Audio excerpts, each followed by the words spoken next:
IAS அதிகாரி உமாசங்கரின் மனைவி தனியார் நிறுவனத்தில் வேலை பார்த்த விவகாரம் தொடர்பாக அரசு தெரிவித்த குற்றச்சாட்டை சென்னை உயர்நீதிமன்றம் ரத்து செய்து உத்தரவிட்டுள்ளது. ஐஏஎஸ் அதிகாரி உமாசங்கர் கடந்த 2008ஆம் ஆண்டு ஆகஸ்ட் மாதம் முதல் நவம்பர் மாதம் வரை தமிழ்நாடு தொழில் முதலீட்டுக் கழகத்தின் நிர்வாக இயக்குநராக பணியாற்றினார். அந்த காலகட்டத்தில் அவரது மனைவி சூரியகலா டைல்ஸ் சோல்வ் என்ற தனியார் நிறுவனத்தில் பணியாற்றினார். அந்நிறுவனம் தொழில் முதலீட்டுக் கழகத்தில் கடன் பெற்று இயங்கி வருவதால் சர்ச்சை ஏற்பட்டது.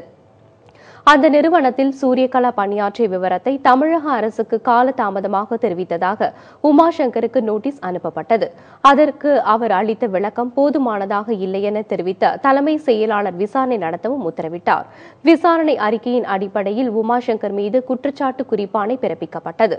அதனை எதிர்த்து சென்னை உயர்நீதிமன்றத்தில் முறையிட்ட உமாசங்கர் தாம் நேர்மையாக பணியாற்றியதால் தம்மை பழிவாங்க ஆட்சியாளர்கள் அவ்வாறு செயல்படுவதாகவும் குற்றச்சாட்டு குறிப்பாணை ரத்து செய்ய வேண்டும் எனவும் கோரினார்.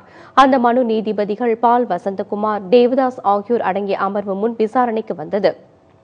மனுவை விசாரித்த நீதிபதிகள் உமாசங்கரின் மனைவி தனியார் நிறுவனத்தில் பணியில் சேர்வதற்கு முன் அரசிடம் அனுமதி பெறவில்லை என்ற சிறு குற்றச்சாட்டுதான் கூறப்பட்டுள்ளது என்றும் தன் சொந்த திறமையால் தான் அவரது மனைவி அங்கு வேலைக்கு சேர்ந்துள்ளார் என்றும் தெரிவித்தனர். மேலும் அந்த தனியார் நிறுவனத்திற்கு சாதகமாக உமாசங்கர் செயல்பட்டார் என்ற குற்றம் சாட்டப்படவில்லை என்பதால் அவருக்கு எதிராக பிறப்பிக்கப்பட்ட குற்றச்சாட்டு குறிப்பாணை ரத்து செய்வதாகவும் நீதிபதிகள் அந்த உத்தரவில் தெரிவித்துள்ளனர்.